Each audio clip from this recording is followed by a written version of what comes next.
കിട്ടിയോ ചേട്ടാ? 2 എണ്ണം കിട്ടിയടി. ചേട്ടത്തിയുടെ പെട്ടി തപ്പിട്ട് വല്ലതും കിട്ടിയോന്നാ ചോദിച്ചേ. ദേണ്ടേ ചീട്ട് കളിക്കാര് വന്നു. അവിടെ പെട്ടി തപ്പിട്ട് ഒന്നും കിട്ടിയില്ലടാ. എനിക്കാണെങ്കി വിശക്കുന്നു. എങ്കിൽ പിന്നെ ചട്ടി തപ്പാൻ മേലായിരുന്നു. ഇന്നലെ ഒന്നും കഴിച്ചില്ല, വയറ് കത്തുന്നടാ. നമുക്ക് ഹോട്ടലിൽ കയറി വടയും കട്ടനും മേടിക്കാൻ ചേട്ടാ.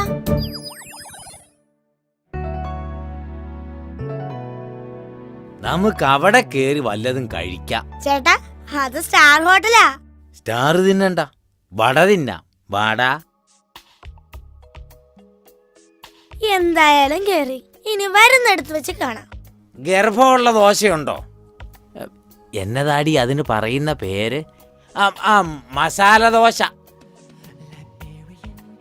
എന്തൊക്കെ വേണം സാർ? എന്തൊക്കെ ഉണ്ട്? ചപ്പാത്തി, പൊറോട്ട, കോഴി, ആട്, മാട്, പോത്ത്, പശു, chilli chicken, chilli beef, chilli കറവയുള്ള പശു ഉണ്ടോ? അല്ല, പിള്ളേര് വരുമ്പോ കുടിക്കാൻ പാലിന് പുറത്തു പോകണ്ടല്ലോ. അതിലേതാ തിന്നാൻ വേണ്ടെന്നാ അവര് ചോദിച്ചത് ചേട്ടാ. എല്ലാം ഇത്തിരിച്ച പോരട്ടെ, വായി വെച്ച് നോക്കിയിട്ട് പറയാം. അതിനവര് സമ്മതിക്കല. വായി വെക്കാൻ സമ്മതിക്കുവേലേ, പിന്നെങ്ങനെ തിന്നും? നിന്റെ കയ്യിൽ എന്തുണ്ടടാ? എന്റെ ഈ 10 വരുന്നുണ്ട്. വേട്ടയുടെ പാട്ടിന് പോയി. ഏതായാലും ജയിലിൽ പോണം. അപ്പൊ കാര്യമായി വല്ലതും കഴിച്ചിട്ട് തന്നെ പോവാം. ഓരോ ബിരിയാണിയും മട്ടൺ ഫ്രൈയും ഐസ്ക്രീമും പോരട്ടെ, സൂപ്പും കൂടി എടുത്തോ.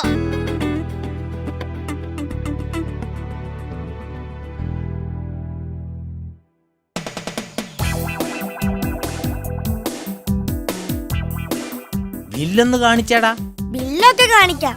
നാക്കിനടിയിലിടുന്ന ഗുളിക എടുത്തിട്ടുണ്ടോ? എന്റെ അഡ്രസ് കാർഡാ ഇത്. ഫ്രൈഡ് റൈസ് റെഡി ആവുമ്പോ അറിയിച്ചേക്ക്. ചേട്ടൻ പതിയെ എഴുന്നേറ്റാ മതി, ഞങ്ങള് കൈ കഴിയേച്ചു വരാം. ആ രണ്ടാമത്തെ മെഷീനിരിക്കുന്നത് ഞങ്ങളുടെ അങ്കിളാ. പുള്ളിക്കാരൻ ബില്ല് പേ ചെയ്തോളൂ. ചേട്ടനെ പുറത്തു കൊണ്ടുവരാൻ എന്നതാ ഒരു വഴി. ഒരു പണിയുണ്ട്. എന്താടി നിന്ന് വിറയ്ക്കുന്നത്? എന്തു പറ്റി? ഞങ്ങളെ ഒരു പിള്ളേരെ പിടുത്തക്കാര് പിടിച്ചോണ്ട് വന്നതാ സാറേ. ദേണ്ടേ അയാൾ അവിടെ അകത്തിരുന്ന് തിന്നുന്നു. എന്തിടാ പിള്ളേര്? അവരെന്നെ പറ്റിച്ച് കടന്നു കളഞ്ഞു. അങ്ങനെ വഴിക്ക് വാ. നിന്നെ കുറെ നാളായിട്ട് ഞാൻ തിരക്കുന്നു. നീ പിള്ളേരെ പിടിക്കും അല്ലടാ? അയ്യോ സാർ, ഇയാളല്ല, ഒരു ചുമന്ന ഷർട്ട് ഇട്ട ആളാ. ഓടിക്കോ.